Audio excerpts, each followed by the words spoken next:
Hello there, and welcome to Loud and Proud. What would it be like if you were living in a body that was slowly turning into bone? Every part of your body turning into bone. Tonight, we're going to talk about that. Welcome to Loud and Proud, a show about disability, by disability, and for disability. Thanks always to Public House Media for providing us with this platform to have the show. I'm your host, Nicole Kelly. I myself was born with just one hand, and I've spent the past few years of my life traveling and speaking at schools and universities across the country on the topic of disability. Do you live with a disability? If so, hello, and welcome to a place where you can get connected to experts in our community, find thought leaders who are making changes, and speaking out. Remember to hit subscribe, and it will actually tell you every Monday at 8:30 when we are going live. You can do that right here. If you're watching after the fact, after live or on YouTube, make sure you hit subscribe so you actually know when new episodes are coming out and you can keep up to date with the show there. Feel free, of course, to share the show if anything I say or my guest says resonates with you. The whole entire goal of this show is to educate as many people as possible. And the more people who watch, the more people we can actually educate through the awesome power of conversation. So let's go on to the highlight of my show. As always, my amazing guest. Tonight we have with us my friend, Miss, okay, wait for it. Here she comes. Miss Ashley Kurpiel, hello. Hi. Miss Ashley, can you tell us first where you are? Go ahead. Sorry, I'm in Peachtree City, which is just south of Atlanta. And I was telling you before we went live, I was just in Atlanta yesterday, and it is way warm there compared to where I am in Chicago. It's -7 here. What is it in Atlanta right now? Right now, it is a whopping 22 degrees, which is freezing for Georgia. Does it ever get that cold there? Very rarely. Very, very rarely. We're not liking it. Yeah, I'm not liking it here. It really is. You probably can hear it. I right next to me have my tiny space heater going because it's so cold that I just have to have it like heat blowing on my face. Not a fan. So Miss Ashley, you live life with the disorder called FOP. Can you first tell us what FOP stands for and what it means actually to live with FOP? FOP is a mouthful, but it stands for Fibrodysplasia Ossificans Progressiva, which is basically, they call it the stone man syndrome, where basically our body is growing a second skeleton, muscles, ligaments, tendons literally turn to solid bone, where it's mind-blowing. I have it, and we know of like maybe 800 in the world. It's like living in a straitjacket. It mobilizes the body. Like you eventually won't be able to walk. So it's, until you see it or know it, like nobody ever hears about it. It's insane. So, and this is a slow process, correct? How slowly? Because you at one point were very, very extremely mobile, right? Right. We all have it, but we're all affected differently. So it's hard to say, but sure. I was walking normally up until probably my late teens. And then I had maybe a 1/4 inch difference in my hip. So they had added my shoe like a 1/4 inch. And then when I was 25, my leg really went on me. And now I have a 5-inch platform flip-flop. So my mobility decreased a lot in my mid-20s. And I'm 36 now, but I can't complain about mobility because I'm still kind of mobile, but I'm kind of not. So I'm not in between right now. You're at an in-between phase. And you actually, I know in your story, when you were little and they were trying to actually diagnose you, they, of course, because this is such a rare disorder, had a hard time figuring it out. And they actually amputated one of your arms, correct? Can you tell us, I know you were very little at the time, but can you tell us a little bit about that process or what you've been told about actually figuring out what FOP was? Right, exactly. I was adopted actually. My birth mother was young and unwed and not ready for kids. So I was placed with my parents when I was 9 weeks old, healthy baby, nothing was wrong with me. And when I was about 2.5, my mom noticed my right shoulder was swollen and red and it just didn't look right. So they went to the doctor, and under the biopsy, the doctor came back and said that I had infantile fibromatosis, which is a form of cancer. So back in 1984, you don't watch cancer. You just, like that doctor said, let's wait and see what happens. And my mom and dad weren't okay with that. So they took me to another doctor for a second opinion. And he said the same thing. The biopsy came back in time and said it's infantile fibromatosis, but let's remove the tumor and let's get rid of it. So not even a couple weeks before my 3rd birthday at this time, by that time happened, went in for surgery to remove the said tumor. And 5 hours into the surgery, he came out, told my parents the cancer spread. There's nothing they could do to save my arm. They would have to amputate my whole arm and shoulder. And, can he do it? And they're like, yes, save our little girl. Do what you got to do. And it wasn't until 6 months after the arm came off that the number 1 doctor that diagnosed me called my parents on the phone and said, hey, Ashley has FOP. He never said I didn't have cancer, but we know I didn't. But he said Ashley has FOP, explained what it was. And he's like, it's so rare. She's progressing so rapidly. Like, I was 3.5 at that time. He's like, she might live to see her 10th birthday. Like, there's nobody out there. So good luck. And, kind of left it at that. So left my parents with nothing. And they had no clue. And back in the mid 80s, we didn't have the internet back then. So my parents really were alone in that community. And I was young, so I don't remember it, but it was a nightmare for them and very kind of hard for them to still talk about it, going through everything they went through emotionally with me because they thought they were losing me. They didn't know, but obviously doctors were wrong, and I'm glad they were, but I'm, still here today, and I just turned 36 last month. So that's amazing. Do you remember connecting with other people with FOP? Do you remember, did you have a moment where you were like, oh my gosh, I'm not alone in this? I have been very fortunate and been part of the FOP community since our organization began. We call it the IFOPA, and that organization was started in 1988 by Jeannie Pieper, who at the time, I met her just before she really started the organization. My mom had found her just by fate, but by the National Organization of Rare Disorders group, my mom found FOP, and through them, they contacted my mom with Jeannie, and that's when my mom knew FOP wasn't a death sentence. So because of Jeannie and that organization, I've met our first couple kids. I was 8 years old at our first little mini conference. We had a family gathering up in Disney World in 1991, and since then, I've only missed one to date, and all the gatherings, the symposiums. So I've been in this community since the beginning, and I've met so many people. And when I was little, I was shy, I was reserved. I wouldn't talk to people if I didn't know them. So I didn't have a lot of friends growing up. But when I was 8 at this conference, I told my mom at Disney, like I got back to I think we stayed at the Ronald McDonald House, but I ran into the room and I'm like, Mom, I'm so glad I have FOP. I finally have friends, because nobody would want to be friends. It was more the girl with one arm they didn't like, because kids are kids and they don't know. And it was tough as a little elementary school kid, but the FOP side kind of opened that door, knowing other kids with that at a young age. Totally. Well, and we also, before we went live, we're talking about, the limb different community specifically. And as strange as that sounds, I'm glad that, had they not amputated, I don't know that we would have ever met, because certainly the reason we met was because of limb different kind of camps and communities in which we both have connected to. So that has been another strong support of a community for you. I'm wondering, and maybe there isn't a difference, but in your brain, how do you have to separate out having one hand and having FOP, or are they kind of one and the same to you, the experience of dealing with people? Does that make sense when you're interacting with people? To me, FOP as an adult is harder dealing with, more physically, obviously, because it is like, physically, I can't do anything for myself. Like, because FOP is so limiting, I need help showering, dressing, washing my hair.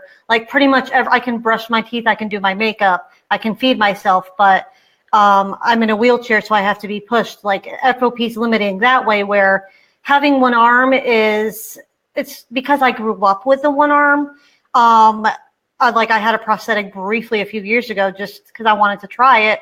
Yep. But it's like adding a third arm on somebody that already has two. Like, what am I going to do with this? Right. So in the sense, like, both have made me who I am, but they both I'm both in both communities wholeheartedly because they're both a part of who I am, but I'm the only amputee with FOP. Yes. But one girl with FOP got mad at me because I said something about my amputee family a few years ago on Facebook, and she's like, "Oh, you love your amputees more than your FOP, and you were an FOP person first." And I'm like, "Excuse me, I became an amputee, and then I knew I had FOP after I became an amputee, but they're just one and the same, I guess, but both a little different." So it's it is interesting because you really do have to. It is. You are the only one who kind of crosses into both of them. So although it is one and the same for you, it is two varied groups, kind of socially, which is interesting.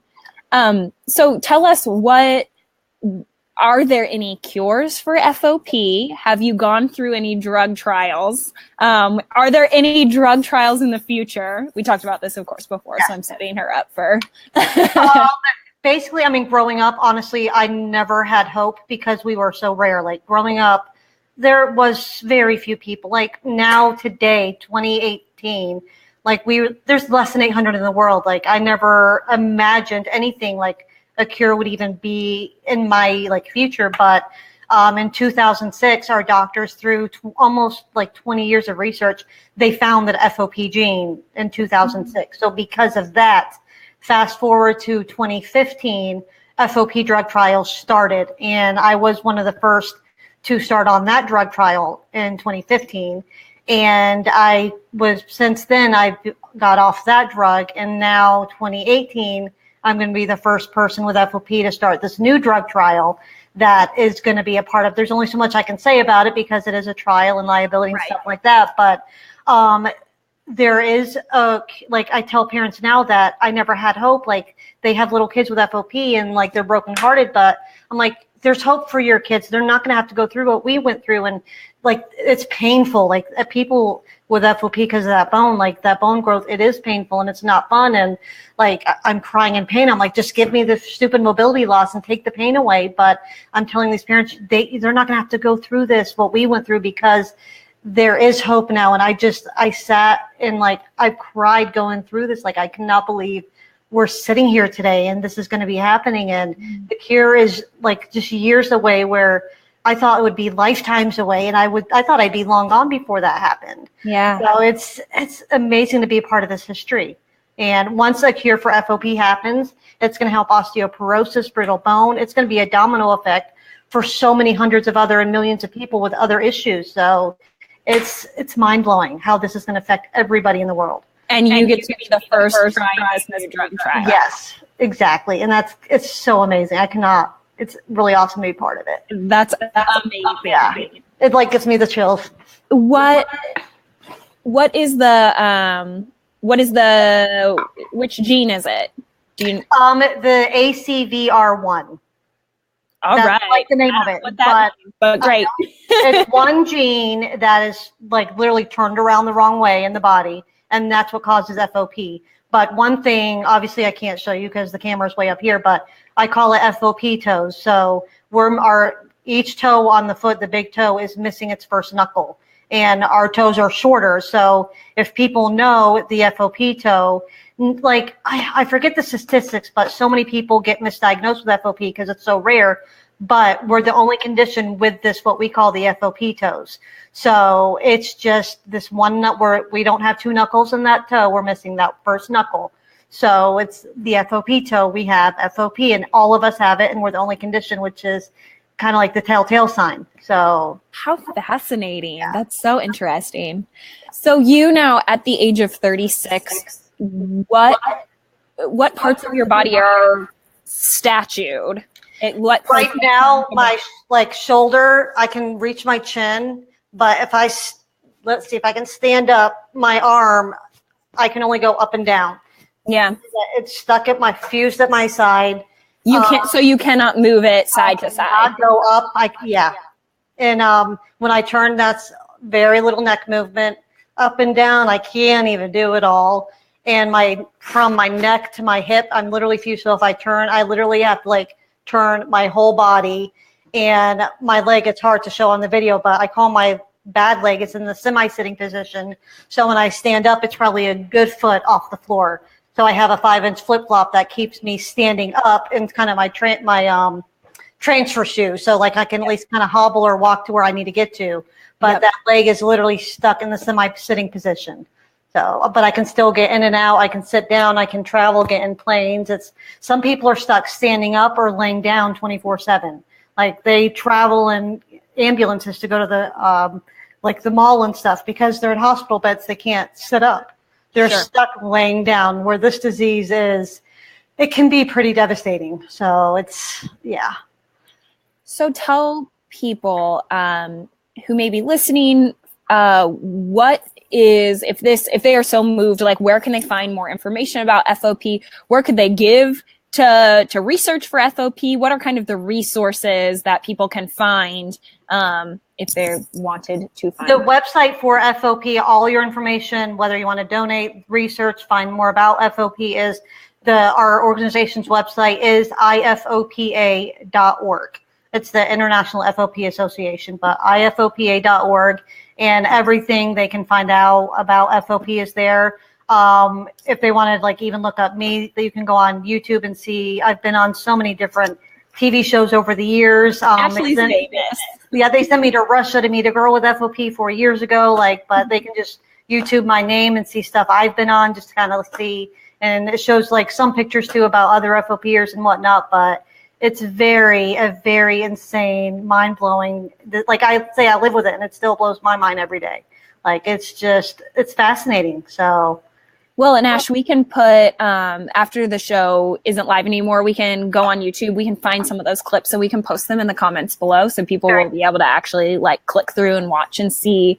Because I think in those shows, they're actually showing your movement and stuff as well too, correct? And I call my walk like my hobble. So it shows how I hobble upstairs, and like I don't see myself like live, obviously. So when I go back and see it, I'm like, how the heck do I walk like that? Like, what, people must think I'm crazy. What the heck? Like, how do I do that? I feel the same way about just having one hand. And so I'm sure it's all the more dramatic when it's other parts of your body along with one hand. Yeah, like being part statue. Some people with FOP hate that, like the term statue, but to people that don't understand or looking out, I'm not saying like I'm not a statue. I'm a person. I have feelings. Like I get that, but physically I can't move. So that's the reference where people understand that I'm turning to a statue, because that's the easiest reference that people can comprehend with it. And I love it. So I'm going to keep saying that, but it's just a lot easier for people that don't get it to kind of picture it in our head. Yeah, sure. I'm wondering what is, if you have one, maybe you don't, what is your 2018 New Year's resolution? Sorry, that one wasn't a question. I know. I honestly, just be happy. So, just kind of nothing major, but, I love the life I have, and, just no drama, just kind of stay away from that stuff and just be happy. So, yeah. I love it. I love it so much. Thank you so much, Ashley, for sharing your story with us. Thank you. Yeah, of course. I was telling Ashley, and it really is true, this is my good excuse to like have dates with people who it's been too long that I've connected with. It's my good excuse to catch up. Definitely. So thank you so much. Is there if anyone is looking to reach out to you, what is a good way to be able to reach out and find you, Ash? They can search me on Facebook, Ashley Kurpiel, and Instagram is at one armband, the number one armband _flip flop. So those are the two places I'm at the most. Her flip flop. That's right. Oh, actually, wait, before I let you go, you do also have to tell people about the dove hunt. Can you please tell us what the dove hunt is and when and what that is?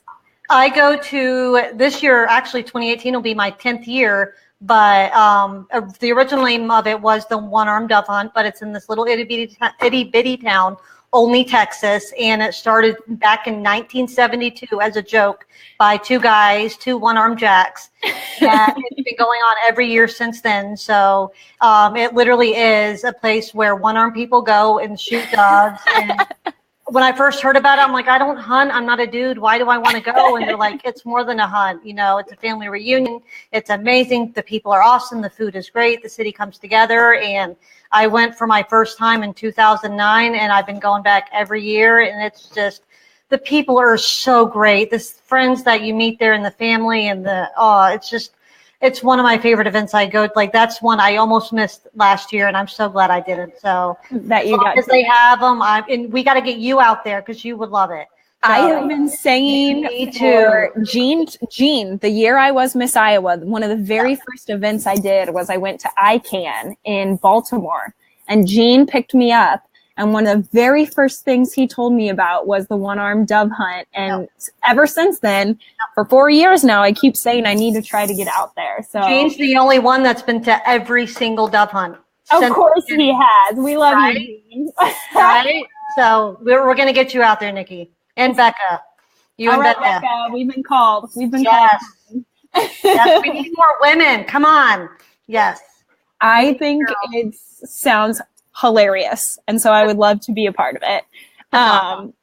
Awesome. Well, yet again, Ash, thank you so much for your time and for hanging out with me for a little bit. It was so good to catch up with you. And I hope that you have a very happy new year, and that once you kind of start your drug trials and as you're going more and more often, maybe we can have you back and we can do an update on how that's going and what that's like for you to be in those trials. I would love that anytime.